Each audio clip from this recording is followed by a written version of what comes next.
तो जय दोस्तों, आपका अपने चैनल यस की हम स्टडी पर एक बार फिर स्वागत है। बहुत ही महत्वपूर्ण वीडियो के साथ आपके सामने हाजिर है। यहाँ पर देखिए मेरे प्यारे बच्चों, सबसे महत्वपूर्ण टॉपिक को हमने यहाँ पर उठाया है वन शॉट वीडियो। क्या वन शॉट वीडियो? फिजिक्स का पूरा वन शॉट वीडियो आपको यहाँ पर देने वाले हैं मेरे प्यारे बच्चों। तो आप सभी को बस हमारे साथ जुड़े रहना है। वन शॉट वीडियो पूरी वीडियोस आपको यहाँ पर प्रोवाइड करेंगे। अगर आप इस वीडियो को पढ़कर जाते हैं मेरे प्यारे बच्चों, तो आप को एग्जाम में अच्छा से अच्छा नंबर मिल सकता है। 100% गारंटी है मेरे प्यारे बच्चों। अब बस आपको हमारे साथ जुड़े रहना है। साथ ही साथ इस चैनल को सपोर्ट करिए, सब्सक्राइब करिए, लाइक कमेंट शेयर ज़रूर करिए, ठीक है। और साथ ही साथ अपने साथियों तक इसको शेयर ज़रूर करिएगा, ताकि आपको अच्छी तरीके से उनको भी पता चल जाए, ठीक है। तो सब्सक्राइब ज़रूर करिएगा, ठीक है। आपका ही चैनल है मेरे प्यारे बच्चों, आप सपोर्ट करेंगे तो हमें बहुत खुशी होगी। आप वीडियो को लाइक ज़रूर करिएगा, ठीक है। लाइक करेंगे तो हमें ऐसा लगेगा कि जो हमारे बच्चे हैं वीडियो को बहुत ज़्यादा लाइक कर रहे हैं। पीडीएफ की बात करते हैं। पीडीएफ आपको मिल जाएगी यस की हम स्टडी का जो ऑफिशियल टेलीग्राम चैनल है, वहाँ पर आपको इसकी पीडीएफ मिल जाएगी, ठीक है। तो आप सभी लोग वहाँ पर जा करके पीडीएफ को डाउनलोड कर लीजिएगा, ताकि आपको कोई दिक्कत ना हो, ठीक है। तो यहाँ पर देखिए हम क्या पढ़ने वाले, one short video chapter first के जितने भी इंपॉर्टेंट क्वेश्चंस बनेंगे, सारे क्वेश्चंस की चर्चा करेंगे। आपको लास्ट तक जरूर बने रहना है हमारे साथ, ठीक है। और आपको भी आंसर साथ ही साथ देते रहना है, ठीक है मेरे प्यारे बच्चों। आपके लिए बहुत ज़्यादा मेहनत की जा रही है, ठीक है। चलिए यहाँ पर देखिए हम आपको बताएंगे one chapter one short video, वैद्युत आवेश, वैद्युत क्षेत्र एवं वैद्युत द्विध्रुव। ये चैप्टर बहुत ही महत्वपूर्ण, इतना ज़्यादा मस्ट है मेरे प्यारे बच्चों कि आपके एग्ज़ाम 2023 के लिए बहुत ही ज़्यादा महत्वपूर्ण है, ठीक है। तो आपको बस हमारे साथ जुड़े रहना, लास्ट तक जुड़े रहना। कोई भी बच्चा जो हमारे साथ जुड़ जाए वो लास्ट तक वीडियो को ज़रूर देखेगा, बिना देखे हुए जाएगा ही नहीं, ठीक है। यहाँ पर चलिए हम आपको बताने वाले हैं, अच्छी तरीके से समझाने वाले हैं, ठीक है। सबसे पहले हम स्टार्ट करेंगे इस चैप्टर के बहुविकल्पी प्रश्नों से। बहुविकल्पी प्रश्न कौन कौन से हैं इंपॉर्टेंट, उसकी चर्चा करेंगे और आपको साथ ही साथ बताने का भी प्रयास करने वाले हैं, ठीक है। चलिए बहुविकल्पी प्रश्न देखिए क्या है, आपके लिए बहुत ही महत्वपूर्ण है ये, ठीक है। क्या है ध्यान दीजिएगा। किसी कुचालक का मतलब क्या होता है मेरे प्यारे बच्चों? जो चालक ना कर सके। एक एक चीज आपको हम बताएंगे, ठीक है। और आपको आज फिजिक्स का डर भी समाप्त कर देंगे मेरे प्यारे बच्चों। यहाँ पर देखिए कुचालक, क्या किसी कुचालक का मतलब क्या हुआ? विद्युत रोधी। विद्युत रोधी का मतलब क्या हो गया मेरे प्यारे बच्चों? विद्युत रोधी यानी कि जिसमें हम करंट को प्रवाहित नहीं कर सकते हैं, ठीक है। माध्य का परावैद्युतांक के हो सकता है, इसका परावैद्युतांक के क्या हो सकता है उसके बारे में चर्चा करेंगे। -3, 0, 0.7 या 6, ठीक है। तो चलिए एक चीज हम आपको बताते हैं। देखिए यहाँ पर क्या दे रखा है, सभी कुचालकों के लिए, जो हमारे कुचालक होते हैं, जो हमारे इंसुलेटर होते हैं, जो वैद्युतरोधी होते हैं, ठीक है, कई नाम है इनके। तो परावैद्युतांक के का मान जो होता है 1 से अधिक होता है। कितना होता है? 1 से हमेशा अधिक होता है, इसलिए परावैद्युतांक का मान 6 हो सकता है। करने पर देखिए हमेशा एक कंडीशन हमने आपको बता दिया, इसमें कंडीशन क्या बता दिया कि हमेशा 1 से अधिक होगा, ठीक है। तो यहाँ पर देखिए ऑप्शन में, अब ऑप्शन से आप इसको सॉल्व करेंगे, -3, 0, 0.7 और 6। तो आंसर क्या हो जाएगा यहाँ पर?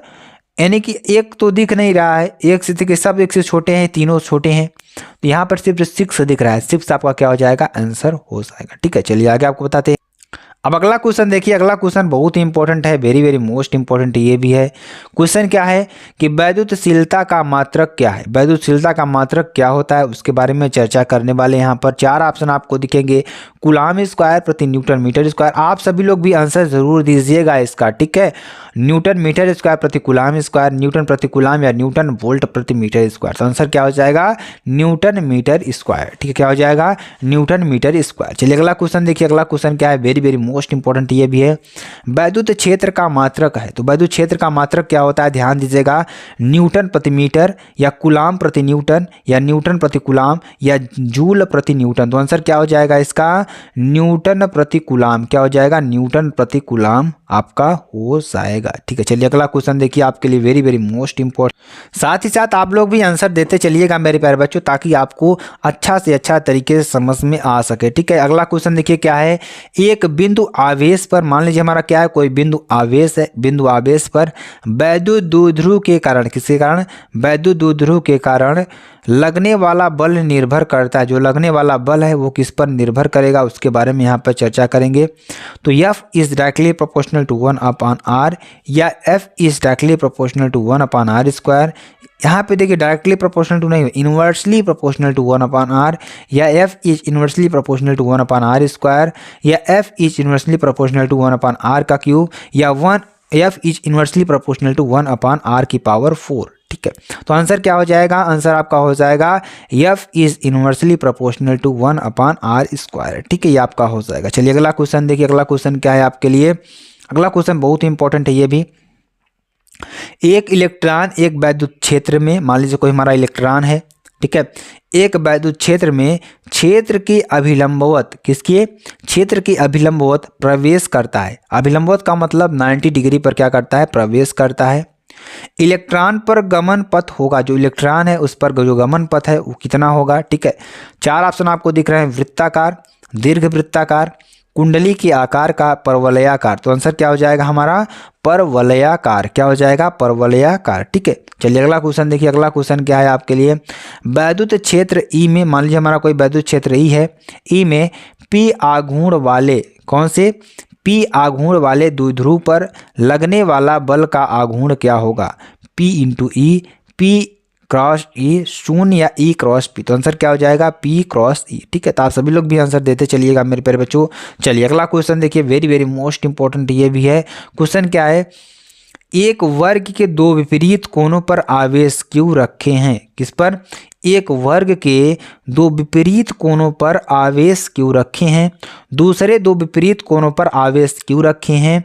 यदि किसी Q पर नेट वैद्युत बल 0 हो तो Q/Q का बराबर होगा, यानी कैपिटल Q/Q किसके बराबर होगा। यहाँ पर देखिए मोटे तौर पर हम आपको आंसर बता दें, -2√2। तो इसको आप लोग निकाल लीजिएगा। कैसे निकालेंगे एक बार हम आपको चर्चा कर देते हैं। ठीक है, देखिए दे क्या रखा है उसके बारे में पहले चर्चा करते हैं। ठीक है, यानी कि एक वर्ग के 2 विपरीत कोणों पर, ठीक है, मान लीजिए यहां पर देखिए क्या दे रखा है कि कोणों पर आवेश क्यों रखे हैं, क्या रखे हैं, आवेश क्यों रखे हैं, दूसरे 2 विपरीत कोणों पर आवेश प्लस क्यू रखे हैं। ठीक है, कहने का मतलब ध्यान दीजिएगा यहाँ पर मेरे प्यारे बच्चों, यानी कि एक पर प्लस क्यू, एक पर यहाँ पर कैपिटल क्यू, एक पर स्मॉल क्यू रखा हुआ है। यहाँ पर आप देख सकते हैं एक पर क्यू, एक पर देखिए यहाँ पर अगर माइनस क्यू रखा हुआ है तो यहाँ पर प्लस क्यू आपको दिखेगा। ठीक है, अब देखिए यदि किसी क्यू पर नेट पर वैद्युत बल 0 हो तो Q/Q का मान क्या होगा। ठीक है, तो यहाँ पर देखिए 1/4πε0 Q/√2a²। ठीक है, तो ये आपके लिए बेहद इंपॉर्टेंट है।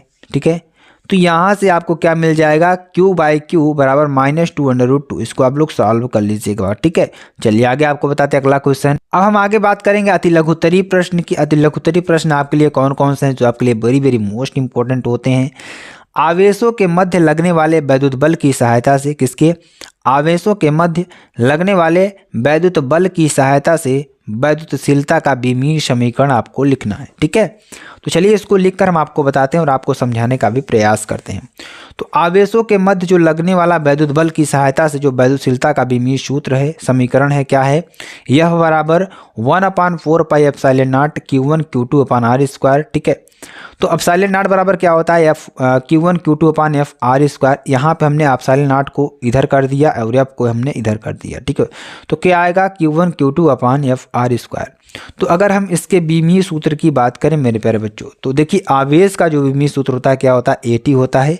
यहाँ पर हमने क्या कर दिया, AT × AT कर दिया। ठीक है, अपान में ध्यान दीजिएगा mLT⁻²L²। ठीक है, तो यहाँ पर टोटल सॉल्व करेंगे तो क्या हो जाएगा, m⁻⁻1 L⁻⁻3 T⁻4 A⁻2। ये आपका टोटल आंसर हो जाएगा। ठीक है, चलिए अगला क्वेश्चन देखिए क्या है, वेरी वेरी मोस्ट इंपॉर्टेंट ये भी है। ठीक है, क्वेश्चन क्या है, वैद्युत क्षेत्र की तीव्रता की परिभाषा, जो वैद्युत क्षेत्र की तीव्रता की जो परिभाषा है उसको आपको लिखना है तथा इसका मात्रक लिखिए, इसका मात्रक भी आपको लिखना है। ठीक है, तो चलिए हम आपको बताते हैं। तो वैद्युत क्षेत्र में क्या, वैद्युत क्षेत्र में किसी बिंदु पर, मान लीजिए कोई हमारा वैद्युत क्षेत्र है, मान लीजिए यहाँ पर देखिए हमने आपको बना रखा है, देखिए ये हमारा कोई वैद्युत क्षेत्र है। ठीक है, यहाँ से हमने कोई आवेश को इस वैद्युत क्षेत्र में लाना है। ठीक है, तो जब हम इस आवेश को इस वैद्युत क्षेत्र में लाएंगे तो कुछ हमें कार्य करना पड़ेगा, काम तो करना ही पड़ेगा कुछ, तभी तो आएगा, अपने से तो आएगा ही नहीं।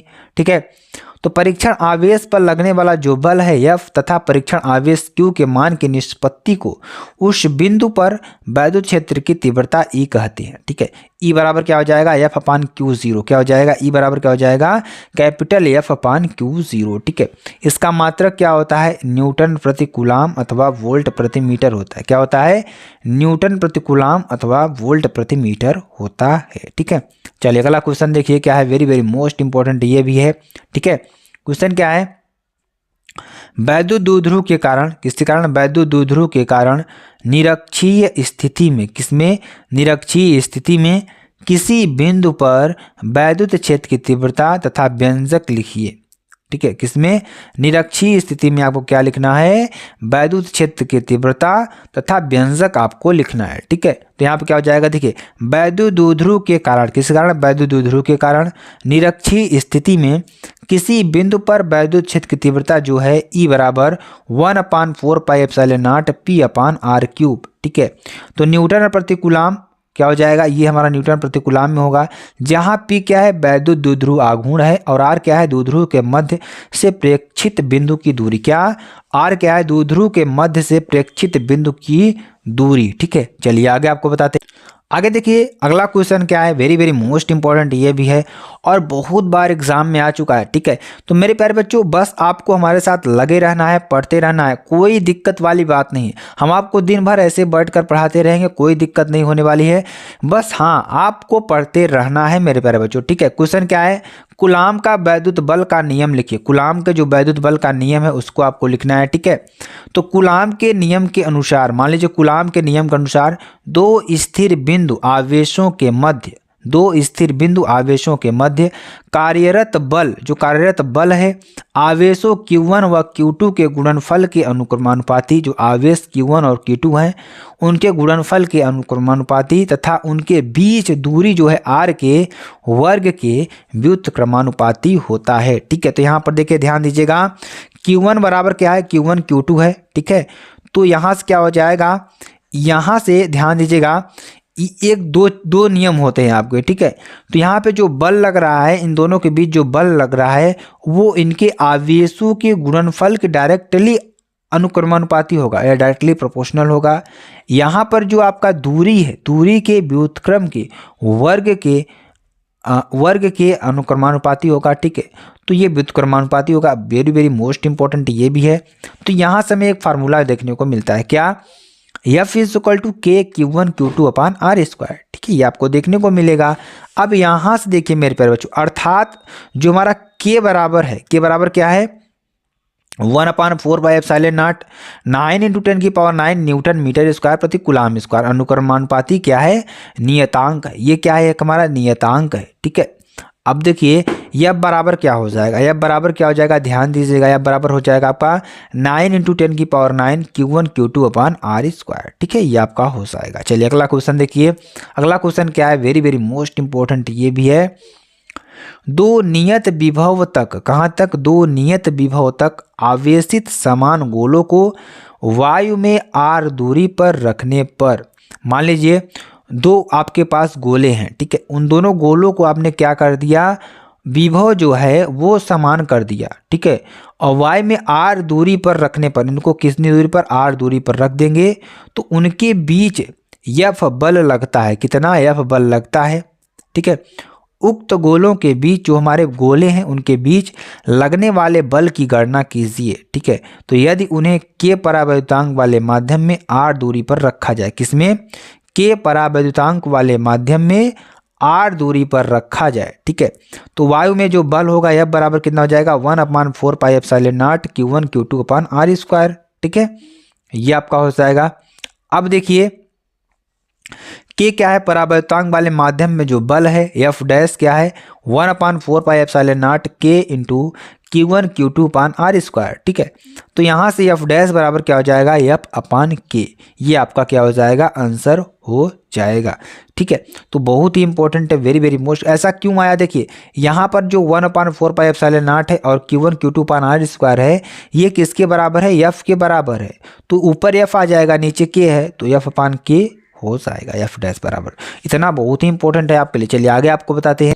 चलिए अब आप लघुत्तरी प्रश्नों की बात कर लेते हैं। बहुत ही इंपॉर्टेंट लघुत्तरी प्रश्न आपको बताएंगे मेरे प्यारे बच्चों।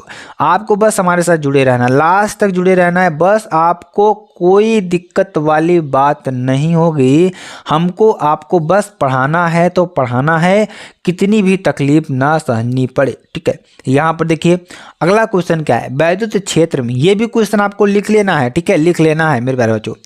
वैद्युत क्षेत्र में वैद्युत द्विध्रुव को घुमाने में किए गए कार्य का सूत्र स्थापित कीजिए। मान लीजिए कोई हमारा वैद्युत क्षेत्र है, उसमें द्विध्रुव को घुमाने, मान लीजिए एक द्विध्रुव का मतलब क्या होता है मेरे पास, उसको पहले समझ लीजिए एक बार। द्विध्रुव का मतलब क्या होता है कि किसी पर मान लीजिए वहाँ पर कहीं पर प्लस क्यू आवेश है, यहाँ से कुछ दूरी पर माइनस क्यू आवेश है, तो इसी को हम क्या कहते हैं, द्विध्रुव कहते हैं। ठीक है, तो वैद्युत क्षेत्र में वैद्युत द्विध्रुव को घुमाने में किए गए कार्य का सूत्र स्थापित करना है आपको। ठीक है, चलिए हम आपको बताते हैं। यहाँ पर देखिए, माना एक वैद्युत द्विध्रुव, क्या मान लेते हैं, माना एक वैद्युत द्विध्रुव जिसका द्विध्रुव आघूर्ण क्या है, P है। मान लीजिए कोई हमारा वैद्युत द्विध्रुव है जिसका जो आघूर्ण है क्या है, P है। ठीक है, एक समान वैद्युत क्षेत्र, एक समान वैद्युत क्षेत्र का मतलब कहीं भी उस क्षेत्र में जाएंगे वहां पर आपको समान वैद्युत क्षेत्र देखने को मिलेगा। में थीटा कोणीय स्थिति में कितने पर, थीटा कोणीय स्थिति है, तब वैद्युत द्विध्रुव पर कार्यरत जो बल आघूर्ण होगा टाउ इक्वल टू क्या हो जाएगा, PE sin थीटा। ठीक है, यहाँ से देखेंगे ये हमारा कोई वैद्युत क्षेत्र है, समान वैद्युत क्षेत्र है। ठीक है, यहाँ से हमने क्या कर दिया, ध्यान दीजिएगा, दो द्विध्रुव बना दिया, एक प्लस जगह एक माइनस, एक प्लस एक माइनस। ठीक है, अब यहाँ से देखिए इसके द्वारा θ1, इसके द्वारा θ2 बन रहा है। कोई दिक्कत वाली बात नहीं है। इसका जो वैद्युत क्षेत्र है E है। ठीक है, अब देखिए चलिए आगे आपको बताते हैं। यहाँ पर देखिए यह बल आघूर्ण द्विध्रुव को वैद्युत क्षेत्र के अनुदिश संरेखित करने का प्रयास करता है। क्या करता है, जो बल आघूर्ण है द्विध्रुव को वैद्युत क्षेत्र के अनुदिश संरेखित करने का प्रयास करता है। इसके विरुद्ध यदि द्विध्रुव को अन्य कोणीय स्थिति तक घुमाना है, क्या करना है, इसके विरुद्ध यदि द्विध्रुव को अन्य कोणीय स्थिति तक घुमाना है तो बाह्य कार्य करना पड़ता है। क्या करना पड़ता है, बाह्य कार्य करना पड़ता है। थीटा कोणीय स्थिति में द्विध्रुव को अल्प कोणीय विस्थापन डी थीटा देने में किया गया कार्य डी ओमेगा बराबर T tau D theta, tau का मान ऊपर हमने भी निकाला था, PE sin theta D theta. ठीक, इतना आपको समझ में आ गया होगा। अब देखिए क्या हो जाएगा, अतः द्विध्रुव को, जो द्विध्रुव है, द्विध्रुव को θ1 कोणीय स्थिति तक, कहाँ तक, θ1 कोणीय स्थिति तक घुमाने में किया गया जो कार्य होगा W बराबर θ1 θ2 टाउ डी थीटा। यहाँ से क्या हो जाएगा, θ1 θ2 PE sin theta D theta. ठीक है, वेरी वेरी मोस्ट इंपॉर्टेंट है। चलिए आगे आपको बताते हैं। यहाँ से देखिए अब हम इसका क्या कर देते हैं, समाकलन कर देंगे। देखिए P क्या है, हमारा कांस्टेंट है। ठीक है, तो P कांस्टेंट है तो यहाँ से क्या हो जाएगा, ध्यान दीजिएगा, θ1 θ2 sin थीटा डी थीटा। ठीक है, ये आपका हो जाएगा। यहाँ से देखिए W बराबर क्या हो जाएगा, minus PE cos theta D1 θ1 θ2। ठीक है, यहाँ से क्या हो जाएगा, minus PE cos θ2 minus cos θ1। ठीक, अब देखिए W बराबर क्या हो जाएगा, देखिए upper limit minus lower limit रखते हैं। ठीक है, यहाँ से P बराबर क्या हो जाएगा, cos थीटा माइनस cos θ2। ठीक है, ये आपका हो जाएगा। चलिए अगला क्वेश्चन देखिए। अगला question very very most important, बहुत ही महत्वपूर्ण क्वेश्चन है। ठीक है, अगला क्वेश्चन देखिए मेरे प्यारे बच्चों, बहुत ही इंपॉर्टेंट दीर्घ उत्तरीय प्रश्न है, बहुत ज़्यादा एग्जाम में पूछा गया प्रश्न है। ये क्वेश्चन कब कब पूछा गया था उसके बारे में चर्चा कर लेते हैं। देखिए 5 में, 7 में, 8 में, 2005 में, 2007 में, 2008 में, 2011 में, 2012 में, 2014, 15, 16, 17, इतनी ज़्यादा बार पूछा गया प्रश्न है मेरे प्यारे बच्चों। इसको आपको VIP की श्रेणी में रखना होगा क्योंकि ऐसे प्रश्न आपके एग्जाम में बहुत ही ज़्यादा पूछे जा रहे हैं मेरे प्यारे बच्चों। ठीक है, यहाँ पर देखिए इसको सॉल्व करेंगे। वैद्युत द्विध्रुव की अक्षीय दिशा में, जो वैद्युत द्विध्रुव है, वैद्युत द्विध्रुव की अक्षीय दिशा में अत्यधिक दूरी पर, मान लीजिए कोई हमारा अत्यधिक दूरी है, अत्यधिक दूरी पर स्थित बिंदु पर, मान लीजिए कोई हमारा स्थित बिंदु है, बिंदु पर वैद्युत क्षेत्र की तीव्रता का व्यंजक प्राप्त कीजिए। किसका? वैद्युत क्षेत्र की तीव्रता का व्यंजक आपको प्राप्त करना है। ठीक है, चलिए इसको सॉल्व करते हैं। यहाँ पर देखिए एक वैद्युत द्विध्रुव ए बी, हमारा क्या है, एक वैद्युत द्विध्रुव ए बी है, किसी माध्यम में स्थित है, मान लीजिए कोई माध्यम है वहाँ पर वो स्थित है, जिसका परावैद्युतांक क्या है, के है। तो वैद्युत द्विध्रुव माइनस क्यू तथा प्लस क्यू कूलाम के आवेशों से बना है। किससे बना है?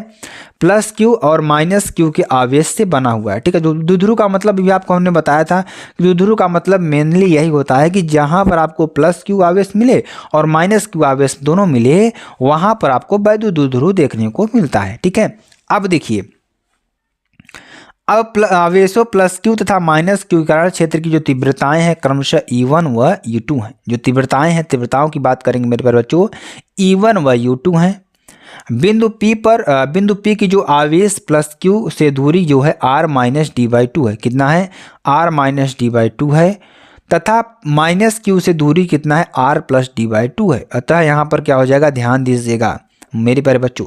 अब हम आपको मेन चीज़ बताने का प्रयास करें। कहाँ से R-d/2 आया, कहाँ से R+d/2 आया, उसकी सारी चर्चा यहाँ पर हम करने वाले हैं। ये देखिए, यहाँ पर हमने एक द्विध्रुव लिया। द्विध्रुव का मतलब एक जगह प्लस क्यू आवेश, एक जगह माइनस क्यू आवेश हमने ले लिया। अब देखिए, अगर हम यहाँ से यहाँ तक माइनस क्यू से प्लस क्यू तक की दूरी को d रखा, तो अगर हम इसके मध्य बिंदु पर एक बिंदु O ले लेते हैं तो आधी क्या हो जाएगी, इसकी दूरी d/2 हो जाएगी। यानी कि अगर हमारा पूरा 2 है, 2 का हम आधा करेंगे यानी 2 भाग करेंगे तो कितना होगा, 1 होगा। ठीक, इसी तरीके से हमने d का क्या कर दिया, आधा कर दिया, d/2 हो गया। ठीक, अब देखिए ये हमारा A बिंदु है, ये हमारा B बिंदु है, ये हमारा P बिंदु है। ठीक है, अब हम क्या कर रहे हैं इसमें कि बिंदु P की आवेश प्लस Q से दूरी। ठीक है, यहाँ पर हमने क्या देख रखा है, हमने क्या दे रखा है, जो P से P बिंदु से यहाँ तक की दूरी, अगर हम यहाँ तक की दूरी को निकालते हैं, प्लस Q तक की दूरी को निकालते हैं मेरे प्यारे बच्चों, तो ध्यान दीजिएगा यहाँ से यहाँ तक की दूरी कितना है, R है। तो R में से हम क्या कर देते हैं मेरे प्यारे बच्चों, d/2 को क्या कर देंगे, माइनस कर देंगे। यानी कि देखिए पूरा R है, जब ये पूरा R है, इसमें से हम इतनी दूरी को माइनस करेंगे तो हमारा यही बचेगा। यानी कि R में से R-2 माइनस d/2 माइनस कर रहे हैं। ठीक है, ये आपका हो जाएगा। अब देखिए यही चीज़ हमने क्या कर दिया है कि माइनस क्यू की दूरी, अब देखिए P से माइनस क्यू तक की दूरी, यहाँ से यहाँ तक क्या है, R है, तो यहाँ से यहाँ तक d/2 है, तो हमने क्या कर दिया, R+d/2 कर दिया है। सिंपल सी बात है, कोई दिक्कत वाली बात नहीं। चलिए आगे आपको बताते हैं। यहाँ से देखिए E1 क्या है, E1 क्या है, 1/4πε0 के Q/R-d/2 का होल स्क्वायर। ठीक है, BP की दिशा में, और E2 बराबर क्या हो जाएगा, 1/4πε0 के Q/R+d/2 का होल स्क्वायर PA की दिशा में। हमने दोनों दिशा में निकाल लिया वैद्युत क्षेत्र की तीव्रता E1 और E2। अब ध्यान दीजिएगा, तीव्रताएं E1 व E2 एक ही रेखा की अनुदिश विपरीत दिशाओं में हैं। यानी जो तीव्रताएं हमारी E1 व U2 हैं वो एक ही रेखा के अनुदिश, ठीक है, एक ही रेखा के अनुदिश विपरीत दिशाओं में क्या है, एक दूसरे क्या है, अपोजिट हैं। ठीक है, बिंदु P पर परिणामी तीव्रता E इनके अंतर के बराबर होगी। इनके अंतर की क्या होगी, बराबर होगी, BP की दिशा में होगी। ठीक है, क्योंकि E1 is greater than E2, तो E बराबर क्या हो जाएगा, E1 माइनस E2 हो जाएगा। ठीक है, अब चलिए आगे आपको बताते हैं हम। ठीक है, बहुत ही इंपॉर्टेंट चीज़ आपको बताने जा रहे हैं। ठीक है, तो 1/E1 का क्या मानता, 1/4πε0 के Q/R-d का होल स्क्वायर माइनस 1/4πε0 के Q/R+d/2 का होल स्क्वायर। अब इन दोनों में एलसीएम हमने क्या ले रहा है, कॉमन क्या है, 1/4πε0 Q कॉमन है, Q/4πε0 के क्या है, कॉमन है। तो कॉमन लेंगे, इसमें से बचेगा क्या हमारा, 1/R-d/2 का होल स्क्वायर बचेगा माइनस 1/R+d/2 का होल स्क्वायर। ये आपको बचने वाला है। ठीक है, इतना आपको बचेगा। तो चलिए आगे आपको बताते हैं। यहाँ पर देखिए E बराबर क्या हो जाएगा, Q/4πε0 के 2RD। देखिए हमने यहाँ पर कॉमन ले लिया, क्या कॉमन ले लिया, R² माइनस d/2 का होल स्क्वायर। ये आपको फार्मूला बन जाएगा। ठीक है, A माइनस B का होल स्क्वायर इंटू A+B का होल स्क्वायर। तो बचेगा क्या, R² माइनस d² का 4 का होल स्क्वायर। ठीक है, इसका स्क्वायर बन जाएगा। ठीक, और यहाँ पे ऊपर क्या बचेगा 2RD, यानी कि d/2 कैंसिल हो जाए क्योंकि प्लस माइनस है। ठीक है, अब देखिए 2/4πε0 P इंटू R अपान R square minus D square upon 4 का होल स्क्वायर। ठीक है, तो P बराबर क्या हो जाएगा Q इंटू D। ये कहाँ से आया, ये कहाँ से आया, देखिए बहुत ही, D is much less than R तथा D स्क्वायर अपान 4 को D R स्क्वायर की तुलना में नगण्य मान सकते हैं। इसको R स्क्वायर की तुलना में क्या कर सकते हैं, नगण्य मान सकते हैं। इस स्थिति में जो वैद्युत क्षेत्र की तीव्रता आती है, क्या आती है मेरे प्यारे बच्चों, E बराबर 2/4πε0 इंटू K P अपान R। ठीक है, यानी एक R से एक R कैंसिल, अपान नीचे क्या बचेगा R3, यानी कि 2/4πε0 K इंटू P अपान R3। ठीक है, ये आपका हो जाएगा। चलिए आगे आपको बताते हैं। आगे देखिए E बराबर हमारा क्या हो जाएगा 1/4πε0 K 2P अपान R3 न्यूटन प्रति कूलाम, क्या हो जाएगा न्यूटन प्रति कूलाम। ठीक है, अब चलिए आगे हम आपको बताते हैं, थोड़ा और समझाने का प्रयास करते हैं। इसमें और चीज़ हम क्या ऐड कर सकते हैं। ठीक है, यहाँ पर ऐड कर सकते हैं निर्वात अथवा वायु के लिए, निर्वात और वायु के लिए अगर हम लेंगे तो K बराबर 1 रखेंगे। ठीक है, तो E बराबर क्या हो जाएगा 1/4πε0 2P अपान R3 न्यूटन प्रति कूलाम, क्या न्यूटन प्रति कूलाम। यहाँ देखिए क्या हो जाएगा, यहाँ वैद्युत क्षेत्र E की दिशा वैद्युत ध्रुव आघूर्ण P की दिशा के अनुदिश ऋण आवेश से धन आवेश की ओर होगी। किसकी ओर होगी, ऋण आवेश से धन आवेश की ओर होगी। ठीक है, चलिए आंकिक प्रश्नों की बात करते हैं मेरे प्यारे बच्चों। कुछ आंकिक प्रश्नों को भी पढ़ लेते हैं जो आपके एग्जाम के लिए बहुत ही इंपॉर्टेंट है। ठीक है, चलिए अब देखिए क्वेश्चन क्या है, एक कूलाम आवेश में, देखिए मेरे प्यारे बच्चों आपको लगातार पढ़ते रहना। ठीक है, क्या है, एक कूलाम आवेश में कितने इलेक्ट्रॉन होते हैं। ठीक है, इसकी चर्चा करेंगे। यहाँ देखिए बहुत ही इंपॉर्टेंट चीज़ है आपके लिए, आवेश कितना दे रखा है, एक कूलाम। ठीक है, कितना Q बराबर कितना दे रखा है, एक कूलाम दे रखा है। ठीक है, अब यहाँ से ध्यान दीजिएगा E बराबर कितना हो जाएगा 1.6 इंटू 10⁻⁻19 कूलाम। ठीक है, E का मान आपको मालूम है, ये आपको हमेशा मालूम रहना चाहिए। हमें निकालना क्या है, N। ठीक, तो आप एक फार्मूला जानते हैं Q बराबर N इंटू E। ठीक है, एक फार्मूला आपको मालूम है, तो यहाँ से क्या हो जाएगा N is equal to Q upon E। N को यहीं रखेंगे, Q अपान E हो जाएगा यहाँ पर।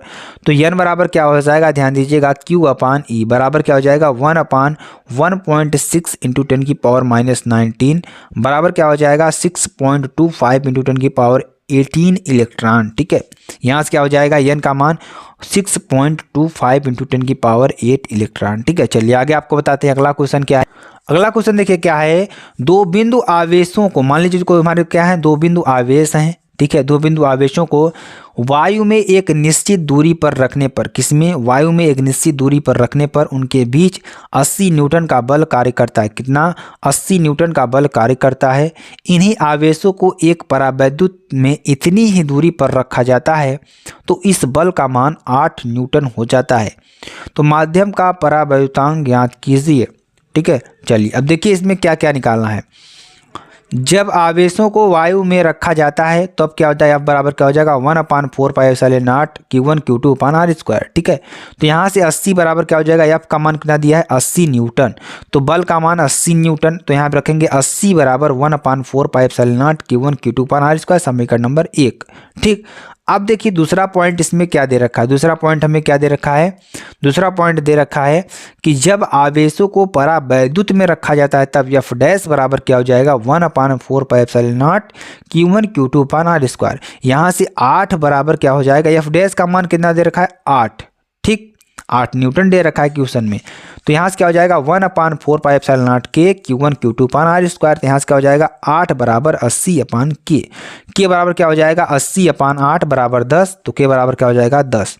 ठीक है, परावैद्युतांक K बराबर क्या हो जाएगा 10। ठीक है, चलिए आगे आपको बताते हैं अगला question, very very most important ये भी है। ठीक है, क्वेश्चन क्या है, 5 इंटू 10⁻⁻8 कूलाम, कितना 5 इंटू 10⁻⁻8 कूलाम बिंदु आवेश से, मान लीजिए कोई हमारा बिंदु आवेश है, बिंदु आवेश से कितनी दूरी पर, मान लीजिए कितनी दूरी पर वैद्युत क्षेत्र की तीव्रता 450 वोल्ट प्रति मीटर होगी। ठीक है, तो वायु की तीव्रता कितना दे रखा है, E बराबर एफ अपान क्यू। तो यहाँ पर 1/4 पाई एप्सिलॉन नॉट 9 × 10⁹ E बराबर कितना दे रखा है, 450 वोल्ट प्रति मीटर दे रखा है। तो Q बराबर क्या हो जाएगा, 5 × 10⁻8 कूलाम। कितना, 5 × 10⁻8 कूलाम। ठीक है, तो E बराबर क्या हो जाएगा, 1/4 pi epsilon not Q upon R square. तो यहाँ से देखिए E का मान दे रखा है 450 और इसका मान कितना होता है 9 × 10⁻9 × 5 × 10⁻8। ठीक है, इसको सॉल्व करेंगे, R स्क्वायर बराबर निकालेंगे 45 × 10/450 बराबर क्या हो जाएगा, इसको सॉल्व करेंगे तो टोटल कितना आएगा, हमें 1 मीटर मिलने वाला है। ठीक है, तो टोटल देखिए मेरे प्यारे बच्चों, टोटल चैप्टर फर्स्ट के जो मोस्ट इंपॉर्टेंट क्वेश्चन थे मेरे प्यारे बच्चों, उनको आपको हमने यहाँ पर डिस्कस किया। अगर आपको वीडियो पसंद आती है मेरे प्यारे बच्चों, तो आप चैनल को लाइक, शेयर, कमेंट, सब्सक्राइब जरूर कर सकते हैं। फिर मिलते हैं नेक्स्ट वीडियो में नए टॉपिक के साथ, मजेदार वीडियो के साथ। तब तक के लिए जय हिंद,